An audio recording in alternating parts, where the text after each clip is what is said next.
decided I should probably film one more video since it's nice out and since the weather is allowing of it, and I feel like my camera is moving. Anyway, as you can see from the title of this video, this is going to be my favorite brushes and what I use them for. I feel like these kind of overview videos are kind of helpful because it's, you know, an overview. So I'm gonna start off with the first brush, which I guess we'll start with foundation. That seems like the right thing to start off with. All these brushes are dirty, by the way, because I have used them. My favorite pretty much foundation brush that I own is the Sephora Collection Mineral Powder Brush. It's the number 45 brush from the classic line, and this brush is amazing. It's dense and it really just buffs that foundation onto the skin perfectly, seamlessly. You can get a medium to full coverage with this. You can even shear it out depending on the product that you're using, and I just feel like it's a great multitask brush too because you can use it with powders, and it's pretty reasonably priced. I believe it's like in the $20-odd range. I will have everything linked below. For concealer, I have another Sephora brush, and this is the Sephora number 57 Pro Concealer Brush. This is from the Professional line. So as you can see, the Professional and the Classic line look a bit different, and the Professional brushes are a bit longer. I love this brush again because it's dense, so it really just blends everything under your eyes seamlessly, perfectly. You literally have to put like almost no effort to blend your under eye concealer with this, for under eye concealer when I'm not using my fingers, because I do really love using my fingers as well. This is the brush that I use for powder foundation when I do wear it, which is not often. Usually I use powder foundations when I use tinted moisturizers just to add a little bit more coverage, and the brush that I love using for my powder foundation is the number 55 from Sephora Collection, and this is our Airbrush Brush. This brush is very popular for many of things like liquid foundation, bronzer, powder, like just like setting powder, foundation powder. It's better for somebody who's trying to do a lighter application rather than a fuller application, and it just really buffs it into the skin as well. But I do like using this for some liquid foundations that are a little bit more airy, like the Dior Nude Air or the Armani Maestro, things that are a bit thinner that I want that lighter kind of all over finish all over the face. So this is a really great brush. Next, I'll move on to setting powder brushes. My favorite brush to set my makeup is the Sephora, and this is actually doesn't exist anymore, so it's kind of like a powder brush. It's the Sephora Precise Natural Powder Brush, and it looks like this. It's kind of like a flat brush, but it is still it's a little plush, but it's more on the flatter side. It comes to a tapered point, which I don't really use that for much, but I really just like this because I literally just roll my finishing powder on my face, get it everywhere, and then I'm done, I'm set. And I like that it's pink, but whatever. For setting under my eyes, which is super important, do it every day that I wear concealer, I like using this Bourjois, I believe it was called the Deluxe Crease Brush. It doesn't have a name on it anymore because it ran out or rubbed off, but it's basically just like a fluffy, super fluffy brush. I would never use this on my eye because it's so big, like it would just get product everywhere. It's deciding to chop their weeds now. Great!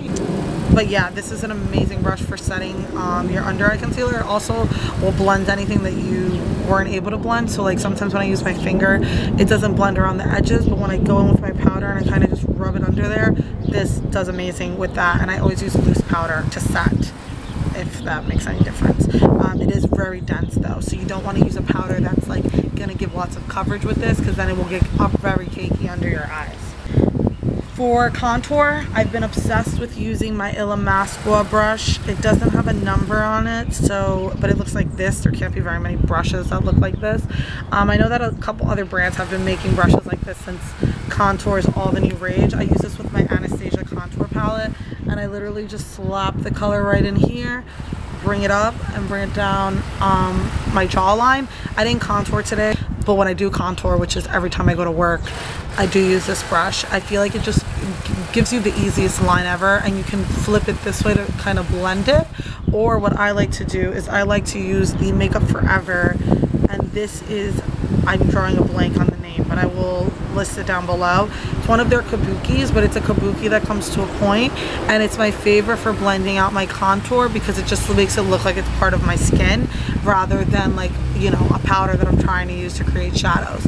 So I love using these brushes together. This one to place the product and this one to blend it, and it literally blends it in like 2 swipes or 3 swipes, which is why I love it so much. Bronzer, I really like using an angled brush, and this one is also from Bourjois, and it was just called their angled contour brush.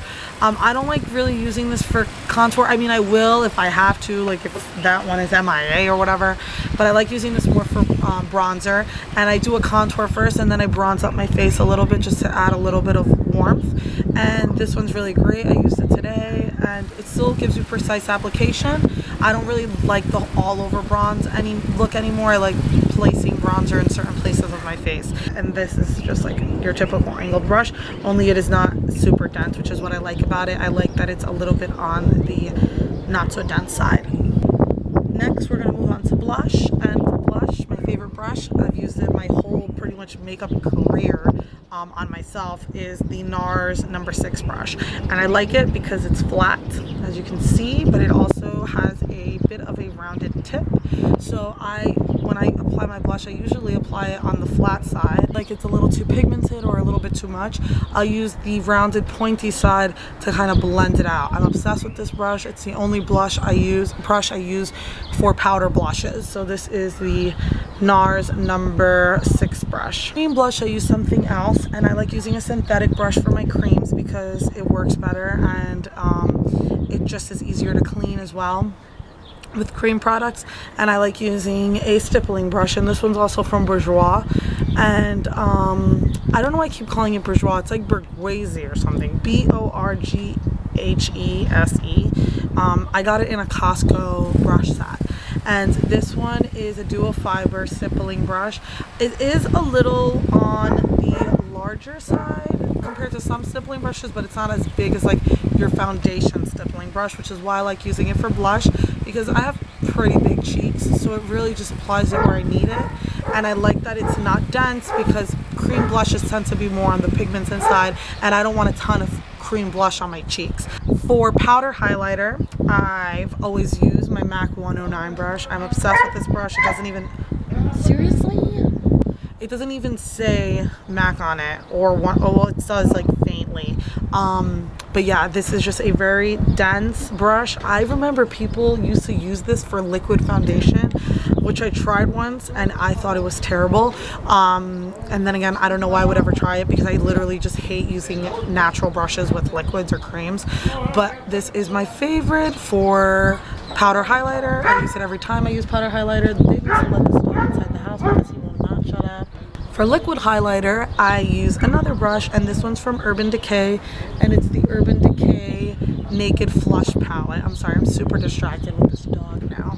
And I'm pretty sure you can get this brush on its like alone, but I will confirm that in the bottom bar.